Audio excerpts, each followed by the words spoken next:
Salut à tous, c'est Frédéric Delavier. Ce soir, je voulais vous faire une petite vidéo un peu triste pour rebondir sur l'actualité et pour vous expliquer un peu ce qui est arrivé, mais surtout ce qu'il faut faire pour que ça n'arrive plus.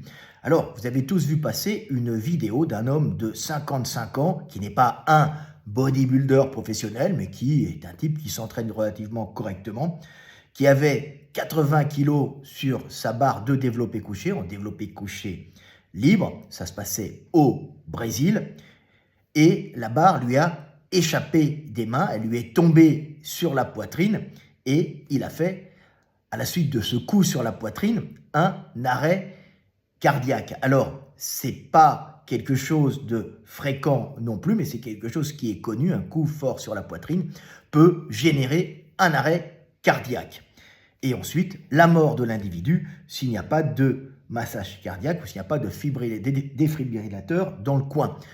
Donc, il y a déjà, on peut voir, peut-être un problème derrière cet accident qui est somme toute banal et qui vient d'un manque de, on va dire, de prise de sécurité basique, mais aussi peut-être de l'absence de prise en charge rapide du type qui a reçu sa barre sur la poitrine. Alors, je vous montre cette vidéo pour que vous compreniez ce qui est arrivé, et puis je vais vous expliquer maintenant comment faire pour l'éviter. C'est assez simple, hein. C'est des choses qui arrivent fréquemment.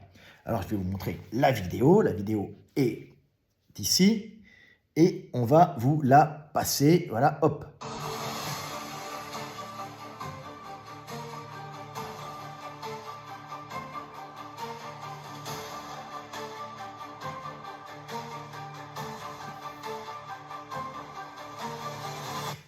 Alors, vous voyez, avec que 80 kilos, hein, c'est pas forcément énorme, mais bien sûr, ce monsieur, est mort ensuite. Alors, il y a des moyens faciles d'éviter que cet accident arrive. Le plus souvent, ce n'est pas des arrêts cardiaques que l'on va avoir avec ce genre d'accident, c'est plutôt des fractures de la mâchoire où des fois ça tombe sur le cou et vous allez avoir la trachée enfoncée avec problème respiratoire très très douloureux et bien sûr prise en charge obligatoire, hein, par les secours.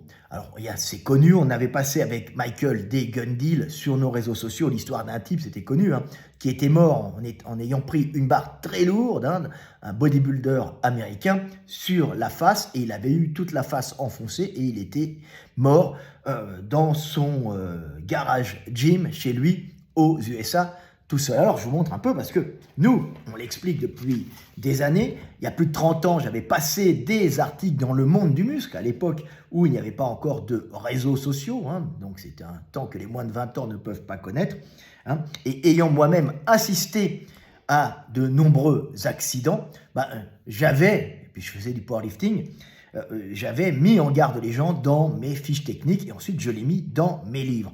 Alors, j'avais vu ça à Trento, au championnat du monde, je crois, de powerlifting, où à moins de 90 kilos, un Black américain, qui a d'ailleurs fini premier, avait eu sa barre de développé couché, hein, qui lui était tombée sur la poitrine parce qu'il utilisait la Suicide Grip. Alors la Suicide Grip, hein, c'est une prise en développé couché extrêmement dangereuse et qui permet des fois de pousser un peu plus lourd et surtout d'avoir peut-être moins de douleur au poignet. Mais en échange, vous avez beaucoup plus de chance, ou de malchance, hein, de voir votre barre s'échapper des mains et vous tomber dessus et vous brisez la mâchoire, vous écrasez le cou, voire, sur certaines personnes, générer un arrêt cardiaque, ce qui est quand même un peu plus rare. Alors, on l'avait mis dans nos livres. Alors, je vous montre dans le guide des mouvements de musculation. Alors là, c'est une version néerlandaise, hein, et bien sûr, tout ça est indiqué, hein. Vous avez la Suicide Grip qui est indiquée ici, hein. Alors, c'est celle-là, hein, vous voyez bien, on n'a pas mis le pouce, on ne fait pas le verrouillage, donc ça peut facilement glisser, et vous avez ici le verrouillage qui, normalement, vous donne beaucoup plus de sécurité. Alors, des fois, ça peut arriver que avec la fatigue, même avec un verrouillage, on lâche la barre, mais c'est quand même beaucoup plus rare. Alors, ce sont des accidents fréquents et il est conseillé, hein, à tous les débutants et à tous les types qui sont même bons, d'éviter de faire la suicide grip, parce que même si vous êtes plus fort et même si ça peut limiter certaines douleurs de poignet, les risques sont quand même là. Et si vous n'avez pas de sécurité latérale sur votre rack de développé couché, c'est-à-dire des barres réglables que l'on met sur les côtés, vous risquez à ce moment-là de prendre la barre, non pas sur les racks, mais sur votre poitrine, voire sur votre cou ou votre tête, surtout si vous n'avez pas de pareurs de type qui font la sécurité à côté de vous. Donc c'est important de faire très attention et de pratiquer une prise avec verrouillage, c'est-à-dire, on le répète encore, la suicide grip, c'est prendre une barre comme ça, directement sur l'articulation à ce niveau-là, du poignet, et en général, il y a moins de pression sur le poignet, et puisque la barre est plus directement sur l'articulation, il ne va pas faire un levier qui va écraser le poignet vers l'arrière et créer des douleurs, mais c'est beaucoup moins sûr que si vous prenez, bien sûr, la barre en prise normale, qui, bien sûr, va mettre plus de tension à l'arrière de la main, va écraser un peu les petits os du poignet et créer des douleurs, mais ça va être beaucoup plus sûr et vous allez vous y habituer et vous ne risquez pas de la prendre, bien sûr, sur la gueule parce qu'elle ne glissera pas. N'oubliez pas, si c'est comme ça glisse et ça vous tombe dessus. Alors moi, j'ai déjà vu fréquemment ces accidents. Je me souviens, à Paris, je m'entraînais, il y avait un couple de jeunes gays, très sympathiques. Ils n'étaient pas si jeunes que ça, ils devaient avoir la quarantaine, assez musclés. Et le plus costaud était là, il se faisait parer par le plus maigre. Et le plus costaud a vu qu'il y avait une prise suicide, a eu sa barre qui lui a échappé des mains et elle lui est tombée, bien sûr, sur le cou. Et là, blocage respiratoire, il ne pouvait plus parler, il était comme ça. Heureusement, je suis arrivé tout de suite. On l'a mis sur le côté, on a regardé. Je lui ai demandé s'il pouvait respirer. Il m'a dit oui, c'est dur. Je lui ai dit tant que tu peux respirer, c'est bon. Je suis resté à côté de lui parce que s'il faisait, bien sûr, un arrêt respiratoire, parce qu'il fallait forcer l'air en lui faisant une respiration pas un massage respiratoire, mais une respiration, il fallait lui souffler dans la bouche, respiration artificielle, on pousse pour pouvoir lui faire rentrer l'air dans les poumons. Bien sûr, son cœur n'est pas arrêté, mais en général, quand on manque d'oxygène, on commence par un arrêt respiratoire, et on finit par un arrêt cardiaque, et à ce moment-là, c'est un peu plus gênant, donc il faut faire respiration et massage cardiaque en même temps, mais dans un premier temps, la respiration, ça va. Donc là, lui, c'était la trachée, mais il y en a qui se sont déjà cassés les côtes, enfoncés des côtes, percés même des côtes qui sont allées jusqu'à percer le poumon. Ça arrive, bien sûr, donc il faut faire très attention avec ces accidents. Donc toujours, essayez, si vous êtes seul, de vous entraîner avec des sécurités et toujours éviter de faire une suicide grip. C'est extrêmement dangereux. Et c'est pour ça que Michael et moi, depuis des décennies, on fait de l'éducation pour éviter aux gens de se blesser. Et on a empêché, grâce à nos bouquins, et le dernier, c'est le blessures de musculation ou de sport de force, où bien sûr on en parle, qui est un livre pour éviter de se blesser et après comprendre les blessures qu'on a eues et revenir dessus pour pouvoir à peu près retrouver son niveau. Mais c'est surtout un livre de prévention, un livre d'explication aussi. Alors, c'est quelque chose qui est assez fréquent, je crois que je l'ai indiqué sur un post, puisque j'étais allé voir Insta. Alors, j'ai essayé de le retrouver. Non, pas Insta, ChatGPT. Puis j'avais demandé, bien sûr, c'est assez sympa pour vous donner les explications basiques sur les accidents. Et je la donne. Alors, bien sûr, on a les accidents. Et ils expliquaient une base en sécurité que nous expliquons depuis 30 ans. Un choc sur la poitrine peut provoquer un arrêt cardiaque, mais cela dépend fortement du type de choc et du contexte. Ça s'appelle une commotion cordis, c'est la cause la plus connue. Un coup violent et précis reçu pile sur la poitrine au mauvais moment du cycle cardiaque peut déclencher une arythmie fatale, généralement une fibrillation ventriculaire, typique chez les sportifs, ballon, puck de hockey, coup de poing. Le cœur n'est pas endommagé, le plus souvent il n'a pas eu un endommagement du cœur, c'est l'endommagement du rythme qui pose un problème. Alors, plus rarement, c'est un traumatisme thoracique sévère, ce qui peut bien sûr arriver avec des barres extrêmement lourdes, mais c'est plutôt des accidents de la route. Le cœur, un choc très fort, accident de voiture, chute d'une grande hauteur, peut causer une contusion myocardique, une rupture cardiaque et aortique, un épanchement péricardique comprimant le cœur, tamponade. Ces situations peuvent mener à un arrêt cardiaque. Et si les arrêts cardiaques surviennent, bien sûr, qu'est-ce qu'il faut faire? Appeler les secours immédiatement, c'est la base, vous connaissez. Débuter un massage cardiaque. Vous connaissez les massages cardiaques? Non? Alors, sûrement certains de vous connaissent. Moi, je connais. Et je fais pratiquer la respiration artificielle et massage cardiaque, je l'ai déjà fait. Utilisez un défibrillateur, DAE, dès que possible. Alors maintenant, dans toutes les salles en France, il y en a, c'est obligatoire. Mais bon, au Brésil, évidemment, il n'y en avait pas. Et peut-être que les types n'ont pas su faire le massage cardiaque, ou ils ont arrêté au bout de quelques temps, pensant que le type, il allait pas revenir, alors qu'il faut continuer jusqu'à l'arrivée des secours. Vous pouvez maintenir un mec très très longtemps. Alors, la survie dépend surtout de la rapidité de la réanimation. Voilà, vous réanimez le type, massage cardiaque, et bouche à bouche. On fait, on souffle de l'air. Alors, je vais vous expliquer un peu comment on fait. Et puis à la fin, moi, je mettais bien sûr, parce que je me venge un peu, je n'aime pas les zététiciens parce qu'ils font la méthode non fragile et ils blessent les gens. Je dis, laissez la méthode non fragile aux zététiciens, ce sont des crétins. Voilà. Alors, comment on fait un massage cardiaque quand vous avez un type qui fait un arrêt cardiaque suite à une barre sur la poitrine? En général, il y a peu de chances qu'il y ait le cœur endommagé, bien que si un type prend 200 et lâche d'un coup, évidemment, ça peut arriver. En général, c'est des gros gabarits, ça ne pète pas comme ça. La cage est grosse, l'impact du choc est réparti sur une grosse structure. C'est pas des accidents de la route, c'est pas un type qui tombe de 10 mètres ou même de 5, c'est une barre, mais ça peut créer, si ça tombe au mauvais moment du cycle, un arrêt cardiaque. À ce moment-là, il faut faire repartir le mec. Alors comment on fait?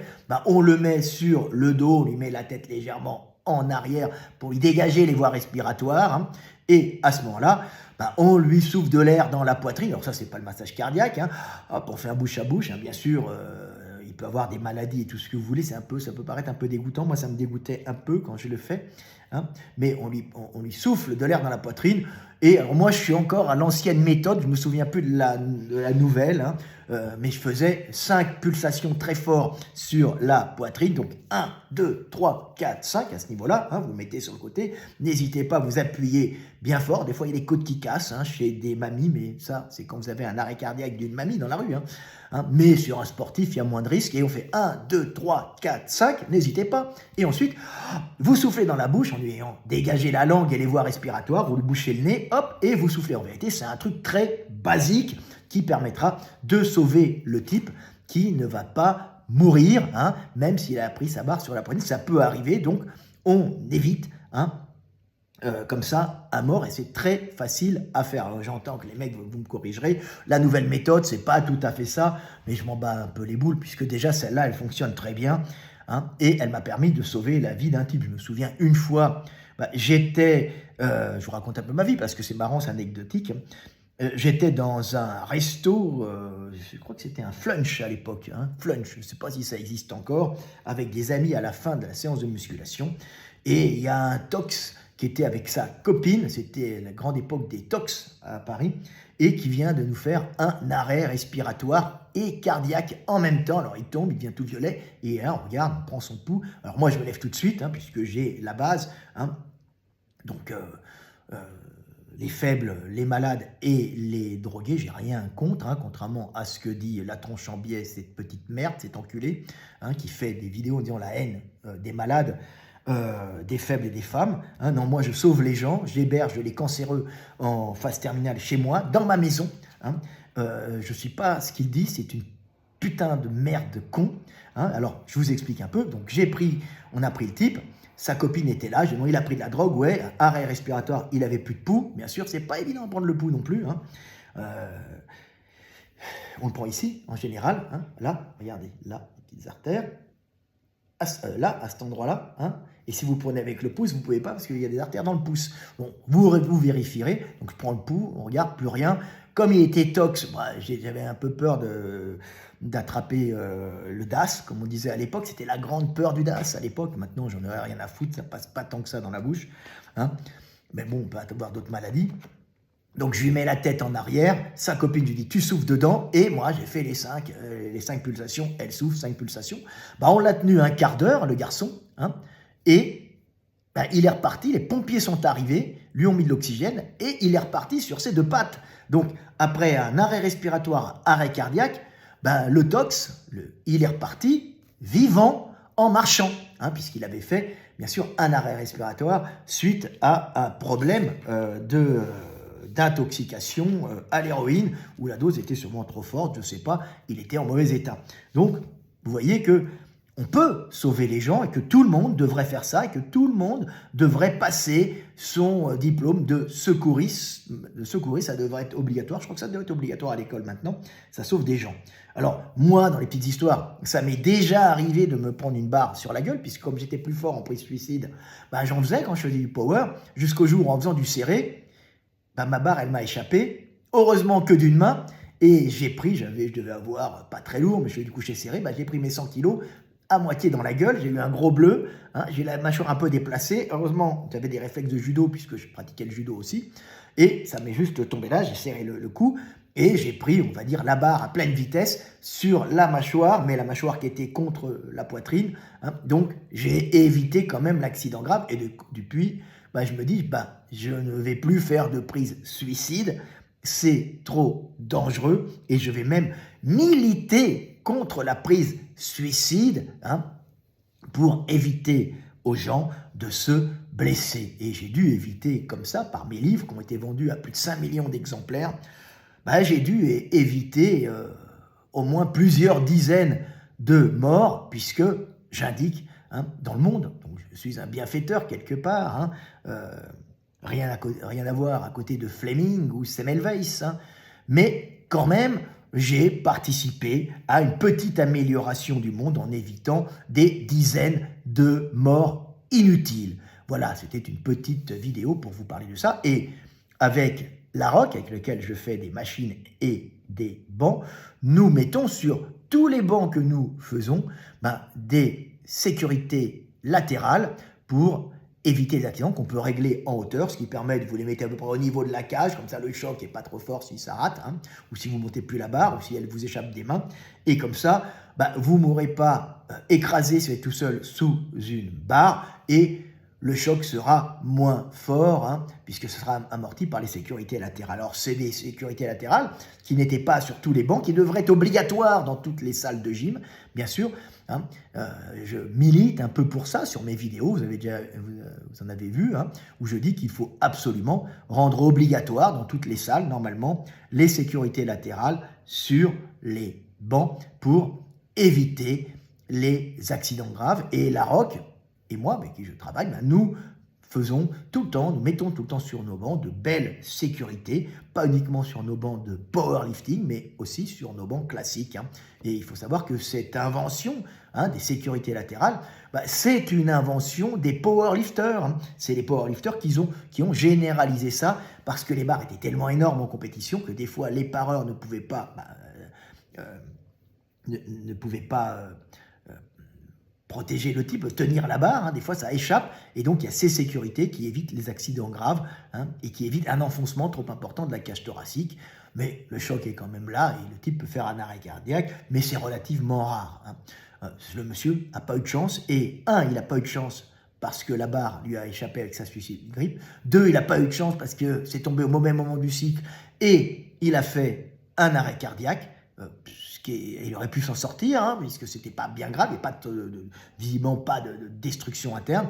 Et ensuite, ce qui est malheureux, c'est que visiblement, peut-être que la prise en charge n'a pas été faite assez rapidement. Peut-être qu'il n'y a même pas eu de massage cardiaque, je ne sais pas. Hein, ou peut-être que les types ont massé et ont arrêté, alors qu'ils auraient dû le maintenir le plus longtemps possible jusqu'à l'arrivée des secours, je ne sais pas.